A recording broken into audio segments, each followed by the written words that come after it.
Hablaremos hoy acerca del científico polaco más notable, Nicolás Copérnico. Estudió en la Universidad de Cracovia matemáticas y pintura. En el año 1496 marchó a Italia, que por entonces era el centro del saber, y permaneció allí por espacio de 10 años. Estudió medicina en Padova y derecho en Bolonia. En todos estos campos, en estos dos, se desenvolvió con soltura. Cuando finalmente regresó a Polonia, no a Bolonia, sino a Polonia, en 1506, ejerció la medicina profesionalmente y a él acudían pobres y ricos a que lo curaran, naturalmente. Era miembro del capítulo catedralicio de su diócesis y administraba de los distritos tienen que ser, principales. Pero en realidad no fue ni en derecho, ni en medicina, ni en los asuntos de gobierno, pese a que también sobresalió en ellos, donde Copérnico adquirió fama, sino en astronomía. Y su afición a estos asuntos también nació durante el viaje a Italia. Allá en el año 1500, como se ha dicho, Italia era el centro del mundo intelectual.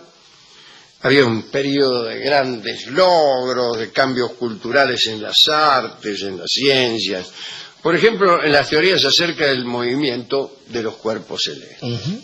Ahí te quiero agarrar. ¿En qué se pensaba en aquel tiempo?, me preguntará usted. Bueno, todas las estrellas, así como el Sol, la Luna y los planetas, giraban cada día alrededor de la Tierra de este a oeste.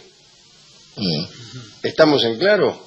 Hasta ahora. Muy bien. Con esto querían explicar que el Sol salía por el este, por ejemplo. Sin embargo, los hombres de ciencia coincidían en que la Tierra era un globo, todo aquello era apariencia, porque en verdad la Tierra era un globo que giraba en torno a su eje, de oeste a este, y el movimiento diario de los cielos era ilusorio.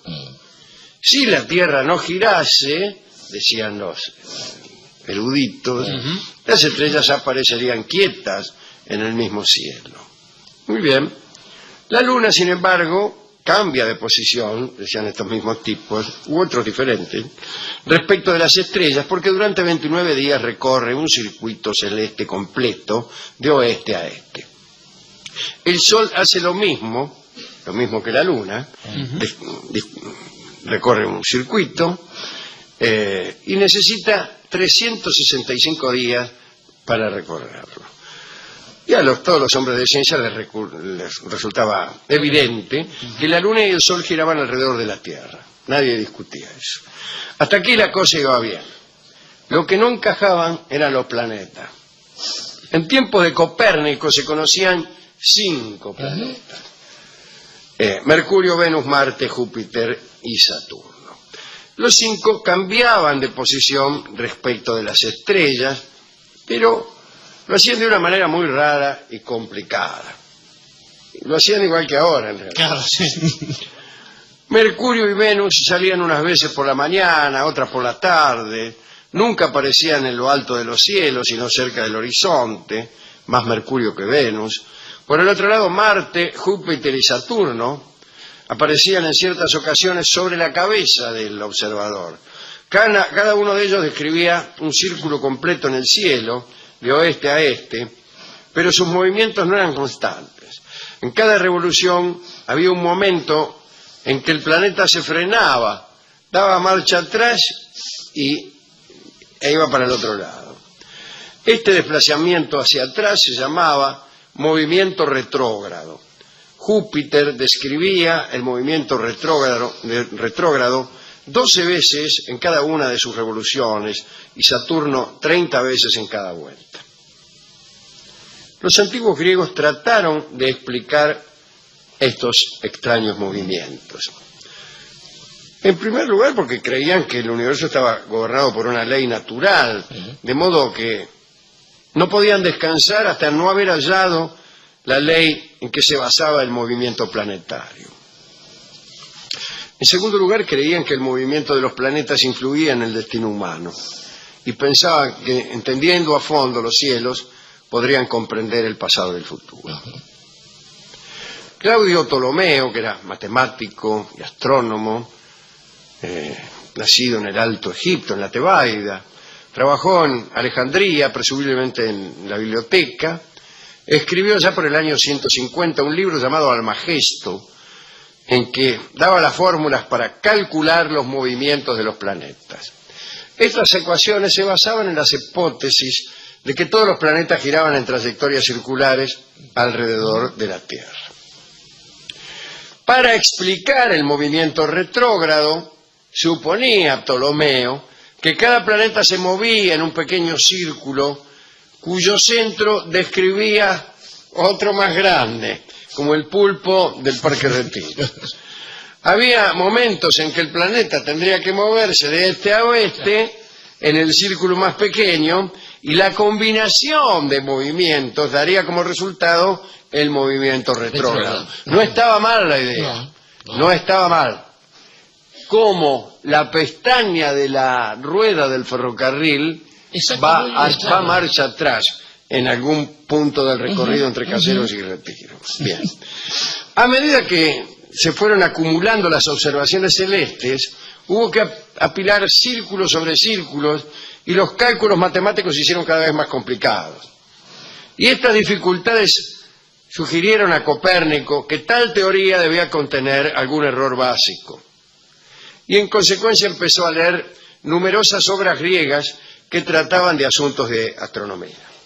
Ahora bien, hay que ser muy piola para darse cuenta, al ver algunas anomalías, de que éstas provienen del siguiente hecho. El cuerpo en el que vos estás montado gira alrededor de uno de otros cuerpos que están en el espacio y todos, incluido el tuyo, giran alrededor de este. Si vos estás montado en un cuerpo celeste, estás girando alrededor de otro, y algunos también giran alrededor de ese. Los que giren por afuera de ti, eventualmente te van a pasar, y entonces vos los vas a ver retroceder en la noche.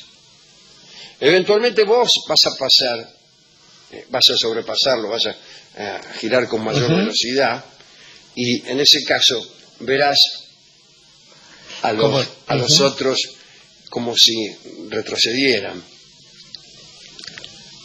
Por otra parte, algunos describirán su círculo en otros ángulos, de manera que los verás todo el tiempo ir y venir, aparentemente sin sentido, trazando una sola línea en el cielo. La agudeza, Alejandro, una de las vivezas centrales en este tipo de astucias es el haber considerado el propio lugar del observador como parte integrante de eso, cosa que muchos no hacían en esa época. Claro, ¿cómo lo vas a hacer si estabas pensando que todos giraban alrededor de la Tierra?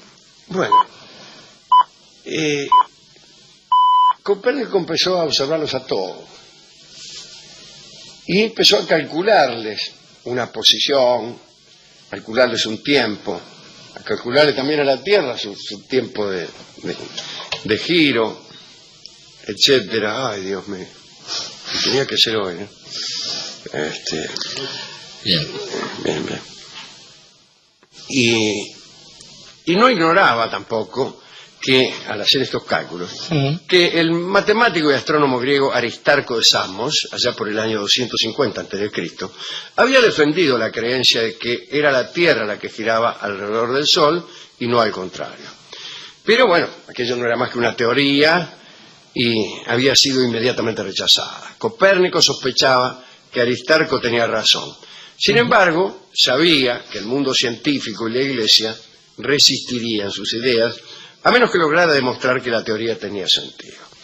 Copérnico no tenía instrumentos apropiados para este propósito. El telescopio recién fue inventado un siglo más tarde, pero contaba con la fuerza de la lógica.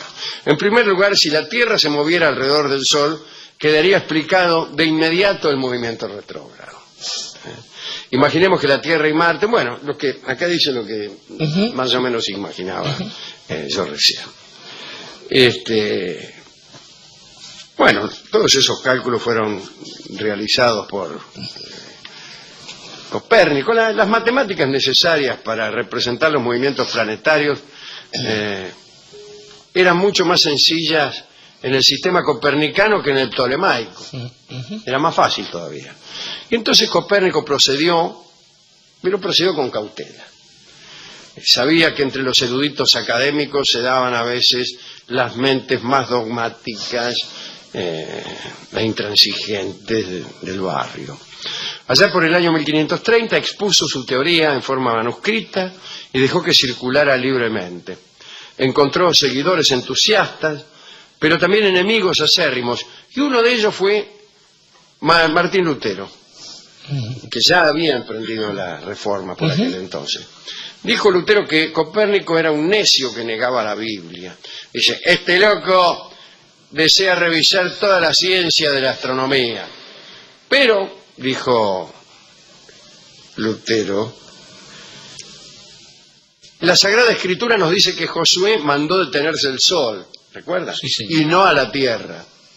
Calvino, que también estaba indignado, escribió, ¿quién se aventurará a colocar la autoridad de Copérnico por encima de la del Espíritu Santo?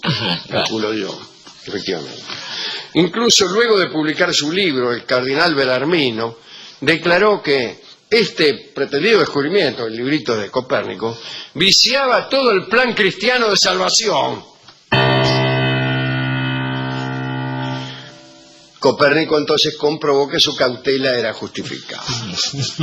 En 1540, el señor von Laugen, fiel discípulo de Copérnico, publicó un resumen de la teoría copernicana. El Papa Clemente VII aprobó ese resumen y pidió que se publicara el manuscrito en forma íntegra. Copérnico aceptó, se lo dedicó al Papa, haciendo un vigoroso ataque contra aquellos que utilizaban citas bíblicas para refutar demostraciones matemáticas, en fin. Y el 24 de mayo de 1543, ahí estaba el libro publicándose, pero ahí estaba Copérnico muriéndose en su lecho, en Frauenberg, Bolonia. Tenía 70 años. Le llevaron un ejemplar impreso de su obra. Su primera mirada al libro fue casi la última sobre las cosas terrestres. Ya había perdido su memoria y su rigor mental muchos días antes. Y vio su obra acabada el mismo día en que murió. No pudo leerlo, afortunadamente, ¿no? Porque se ahorró la humillación de saber que habían debilitado su obra con un cobarde y anónimo prefacio que negaba la verdad de la teoría copernicana y la presentaba como una especie de truco o divertimento matemático para simplificar el cálculo de los movimientos planetarios.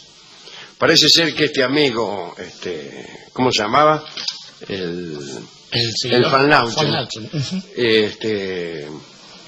bueno, tuvo problemas y hubo de abandonar la ciudad y dejó la publicación del libro de Copérnico en manos de su amigo Andreas Osiander, que era pastor luterano y andaba ahí con miedo. Es posible que Osiander no quisiera que nadie lo acusara de negar la Biblia y fue él el que insertó el prefacio, que nadie piense, qué sé yo. Y la teoría pasó a convertirse, y hay un bicho acá, en el centro de todas las polémicas científicas y teológicas. Después fue prohibida por la Iglesia, fue causa de la condena contra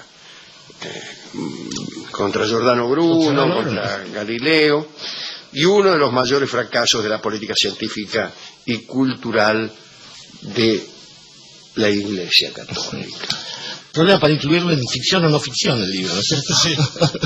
que es bueno para incluirlo en ficción y no ficción, siendo la parte de ficción la que le toca a las estrellas. Exactamente.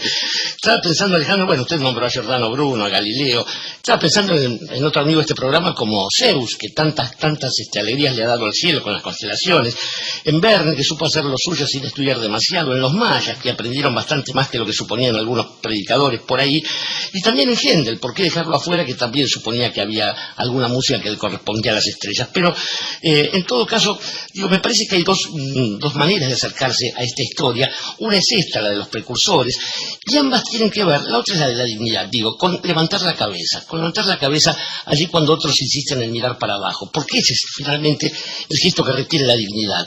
Y la dignidad no es la de mirar por encima, sino la de mirar hacia arriba, la de saber que seguramente hay una lógica que nos supera, que hay miserias que van a tratar de alterar esa lógica, y que sin embargo, si uno mantiene la cabeza erguida, mantiene la cabeza mirando hacia arriba, probablemente puede encontrar alguna forma de verdad, aunque esa verdad a uno lo encuentre ya agonizando y sin poder disfrutar de las mieles de alguna concreción.